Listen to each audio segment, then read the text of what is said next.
Halo, kembali lagi dengan saya Violeta Hasano, psikolog klinis anak dan keluarga. Masih di segmen yang sama mengenai bagaimana cara yang tepat menghadapi perilaku anak yang bermasalah tanpa menggerutu. Namun di segmen ini kita akan membahas bagaimana tips dan cara pengaplikasian yang tepat yang bisa diaplikasikan dalam kehidupan harian agar para orang tua bisa menghadapi perilaku anak yang bermasalah dan mengubahnya ke perilaku yang positif yang sesuai diinginkan.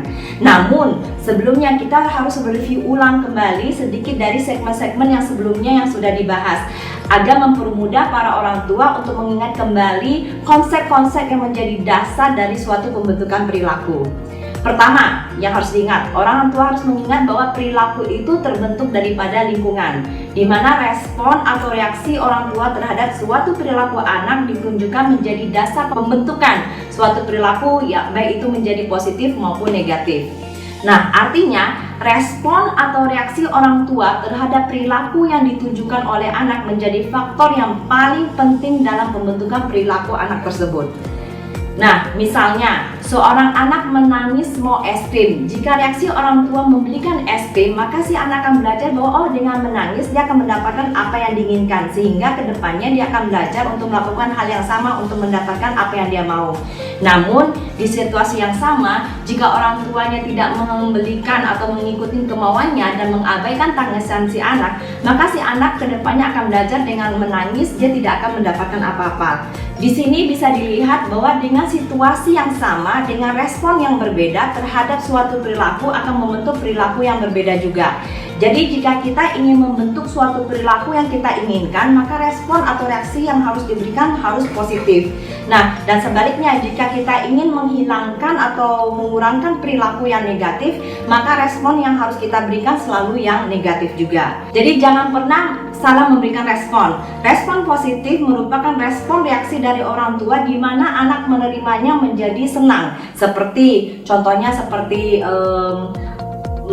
memuji, memberikan reward atau hadiah. Nah, itu salah satu bentuk respon positif yang kita bisa berikan untuk menguatkan suatu perilaku yang positif. Nah, begitu juga dengan pelukan. Sebaliknya kalau respon negatif merupakan suatu respon di mana saat anak menerimanya itu tuh tidak senang. Contohnya seperti salah satu dicuekin, diambil jam mainannya, atau bahkan kita berikan time out. Nah, kedua hal yang juga yang harus orang tua harus ingat adalah saat memberikan respon harus segera. Jadi jangan pernah ditunda. Jadi pada saat anak menunjukkan perilaku yang baik itu positif maupun negatif, itu harus langsung kita berikan respon yang sesuai dengan respon yang kita inginkan. Jadi jangan pernah menunda respon dan selalu harus konsisten. Ini adalah aspek yang paling penting untuk menginginkan perilaku anak yang ingin kita rubah. Nah, ketiga, orang tua harus mengingat bahwa untuk merubah suatu perilaku itu butuh proses. Jadi butuh waktu. Jadi tidak instan seperti kita membalikan telapak tangan. Jadi butuh proses. Jadi proses itu akan berhasil itu bergantung sepenuhnya dari orang tua. Bagaimana orang tua bisa mengaplikasikan respon yang tepat, bukan dari si anak tersebut. Keempat yang perlu diingat oleh orang tua saat ketika kita ingin merubah suatu perilaku anak yang negatif menjadi positif, kita harus spesifik perilaku apa yang kita ingin rubah. Dengan demikian akan mempermudah kita untuk bisa memberikan respon yang tepat. Dan yang terakhir adalah memberikan contoh. Jadi yang terakhir yang harus juga diingat oleh orang tua adalah harus memberikan contoh atau modeling kepada anak terhadap perilaku apa yang kita inginkan, sehingga si anak itu tahu apa yang menjadi keinginan dari orang tua. Nah, sekarang kita sudah tahu nih konsep-konsep dasar yang penting yang menjadi acuan kita orang tua yang ingin menerapkan pola asuh yang tepat dan menggunakan sistem positif disiplin yang tepat juga. Nah, jadi sekarang waktunya kita akan mengaplikasikan sistem tersebut dalam kehidupan harian anak. Jadi sebelum kita menerapkan respon terhadap suatu perilaku, baik itu perilaku positif maupun negatif, terlebih dahulu yang harus kita lakukan adalah kita harus mengetahui atau mengidentifikasi apa yang menjadi permasalahan perilaku tersebut. Tujuannya cuma satu, supaya kita tidak salah memberikan respon. Karena balik lagi daripada segmen sebelumnya, salah memberikan respon akan menimbulkan masalah lain. Nah, sekarang ini contohnya salah satunya. Misalnya permasalahannya, anak saya selalu bermasalah setiap kali bermain dengan temannya. Nah, artinya sekarang tujuan kita kan ingin mengubah perilaku positif menjadi negatif. Namun harus ingat bahwa kalau kita ingin merubah suatu perilaku, yang pertama yang harus kita lakukan adalah kita harus mengidentifikasi terlebih dahulu perilaku bermasalah tersebut. Nah, seperti ini, selalu bermasalah setiap kali bermain dengan temannya. Ini namanya kita sudah mengidentifikasi. Tapi permasalahannya di sini adalah tidak spesifik. Apa sih yang menjadi permasalahan perilakunya? Karena ini masih ke sesuatu yang rambang atau yang abstrak gitu. Nah, jadi kita harus spesifikkan lagi apa yang menjadi permasalahan adalah dengan cara seperti ini. Oh, ternyata anak saya selalu bermasalah bermain dengan temannya karena dia selalu merebut mainan dari temannya. Jadi inilah sebenarnya yang harus kita orang tua yang harus bisa mengidentifikasi secara spesifik apa sih permasalahan perilaku yang ditujukan oleh anak. Nah, di sini ini artinya ini yang namanya yang harus dilakukan orang tua. Nah, berarti sekarang kita sudah tahu nih spesifik perilakunya bahwa anak saya selalu merebut mainan dari kawannya setiap kali dia menginginkan mainan tersebut. Nah, jadi ini kita boleh kategorikan bahwa ini adalah perilaku yang negatif. Nah, sekarang adalah dalam positif disiplin tujuannya adalah kita ingin mengubah perilaku yang negatif menjadi perilaku yang positif. Nah, bagaimana cara mengubah perilaku positif? Balik lagi, kita harus selalu spesifik kepada perilaku positif yang lawan kata dari perilaku negatif, seperti selalu merebut mainan dengan cara dia harus meminta mainannya dengan mengatakan pinjam kepada kawannya. Jadi ini harus ada lawan katanya. Jadi artinya ini adalah pembentukan perilaku yang positif yang kita inginkan. Nah, sekarang kita sudah tahu permasalahan perilakunya yang selalu merebut mainan, dan kita ingin mengubah menjadi perilaku yang dia meminta mainan dengan kata pinjam. Nah, sekarang kita sudah ada perilaku positif dan perilaku negatif. Nah, sekarang ingat lagi bahwa di segmen sebelumnya saya menjelaskan bahwa kalau misalnya kita ingin menghilangkan suatu perilaku negatif, berarti kita harus selalu memberikan respon yang negatif, karena respon negatif tujuannya adalah untuk menurunkan suatu perilaku. Nah, jadi artinya sekarang setiap kali si anak merebut mainan dari temannya, respon negatif yang harus diberikan kepada orang tua terhadap anak adalah mengabaikan tangisannya pada saat dia tidak dibolehkan untuk merebut mainan. Terus kedua, mungkin kita bisa menggunakan sistem time out. Ya, jadi artinya kalau misalnya dia merebut, kita bisa menggunakan sistem time out untuk tujuannya untuk mengurangkan perilaku yang negatif tersebut. Nah, dan jangan lupa bahwa kalau kita ingin mengubah perilaku positif dari negatif, berarti kita harus memberikan contoh. Karena kalau tanpa memberikan contoh kepada si anak apa yang dia harus lakukan, maka si anak akan tidak tahu apa yang menjadi harapan atau keinginan orang tua. Nah, jadi seperti itu. Jadi artinya pada saat di sini kita harus memberikan contoh. Jadi bagaimana sih contoh yang benar pada saat dia mau minjem mainan? Jadi bukan merebut, tapi apa yang dia harus lakukan. Jadi artinya kita ajarkan do, jadi bukan do not gitu. Nah, di situ. Nah, terus setiap kali si anak menunjukkan perilaku positif, kita harus selalu memberikan respon positif. Karena tujuannya respon positif yang diberikan tujuannya adalah untuk menguatkan atau meningkatkan perilaku yang kita artinya menguatkan perilaku. Jadi kalau kita menginginkan anak selalu meminjamkan, artinya meminta mainan dengan kata pinjam, berarti kita harus selalu memberikan respon positif dengan cara memberikan pujian setiap kali anak mau mengatakan pinjam terhadap mainannya kepada temannya, atau bisa memberikan reward. Ya, jadi ini salah satu contoh yang kita bisa aplikasikan yang mempermudah orang tua. Oh, ternyata sebelum saya mengubah perilaku anak, saya harus lakukan ini dulu supaya tujuannya kita tidak salahkan memberikan respon. Nah, jadi setelah kita mengetahui ini, baru kita bisa mengaplikasikan dalam kehidupan harian. Oke, nah sekarang kita sudah tahu permasalahan perilakunya tersebut. Jadi artinya selalu merebut mainan. Nah, jadi selalu ingat bahwa kita ingin membentuk dari yang selalu merebut menjadi meminta mainan dengan cara yang benar, dengan cara dia harus bilang minta pinjam. Nah, caranya adalah untuk menghilangkan perilaku untuk merebut mainan, kita harus memberikan selalu respon negatif. Dengan arti kata, kita tidak boleh memberikan pada saat dia merebut mainan, karena kalau kita memberikan, berarti kita memberikan respon positif, akan menguatkan perilaku merebut tersebut. Jadi artinya sekarang kita harus pastikan setiap kali si anak merebut mainan, kita tidak boleh memberikan, dan kita abaikan jika dia menangis. Kalau misalnya dia memukul kita harus time out kan.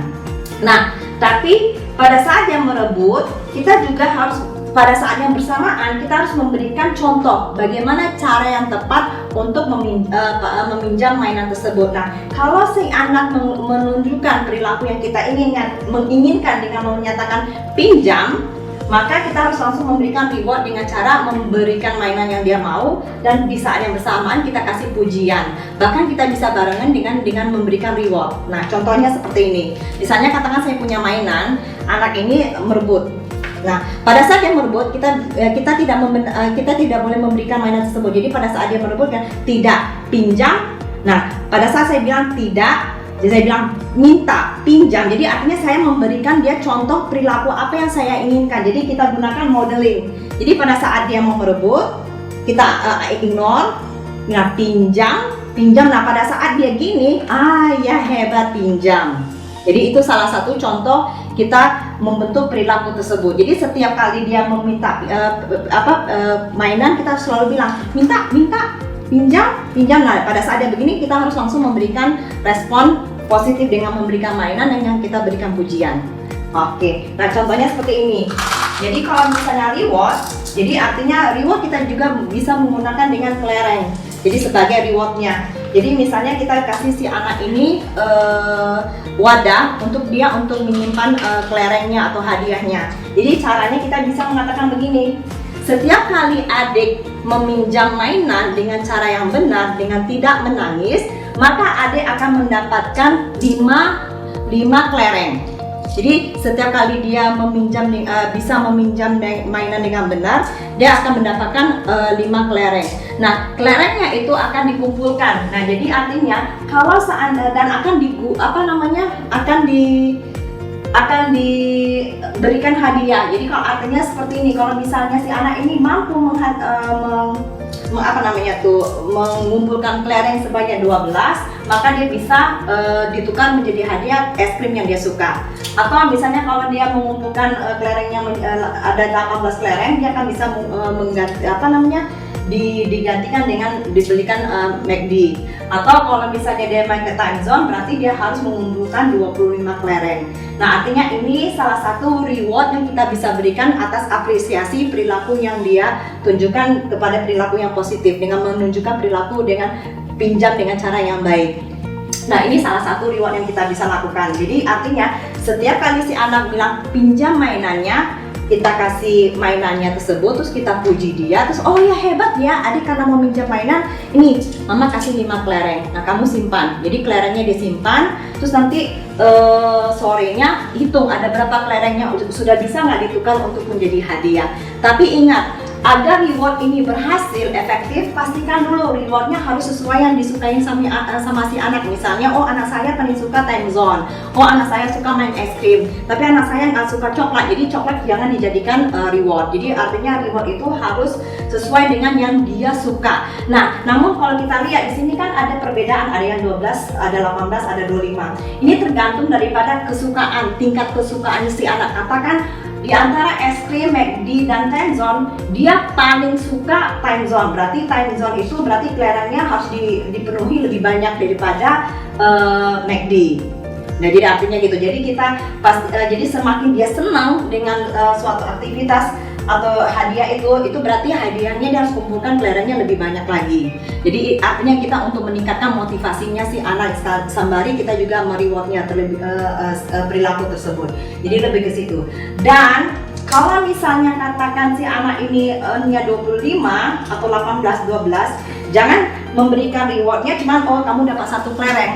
Kenapa? Terlalu lama. Kembali lagi bahwa kita harus ingat di segmen sebelumnya, reward itu harus diberikan secepatnya. Jadi kalau mama mau ngasih 25 poin boleh, bahkan 50 poin boleh, tapi sekali dia menunjukkan perilaku yang kita inginkan, dia mendapatkan 10 kelereng. Jadi dia nggak boleh terlalu banyak jedanya, ya itu satu, supaya tidak mengurangi motivasinya, kehilangan kegairahan dia. Terus kedua, Jangan pernah sekali-sekali merebut kelereng lagi. Misalnya katakan si anak ini sudah mengumpulkan 12, cuman karena dia merebut mainan lagi, akhirnya mamanya ngancam atau mengambil kelerengnya, itu nggak boleh. Jadi kalau misalnya respon negatif yang kita hanya boleh berikan yaitu tadi kita ignore atau time out, itu kita bisa berikan ya. Tapi jangan pernah sekali-sekali mengambil usaha yang dia udah dia lakukan selama ini. Oke. Jadi ada positif disiplin yang diterapkan bisa efektif. Orang tua harus mengingat untuk bisa memahami konsep positif disiplin itu dengan baik. Dalam arti kata memahami bagaimana cara mengidentifikasi permasalahan.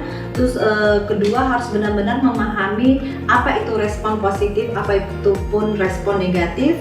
Dan kedua belah pihak, baik ibu dan bapak, harus sama-sama mampu mengaplikasikan hal yang sama secara konsisten, secara bersama.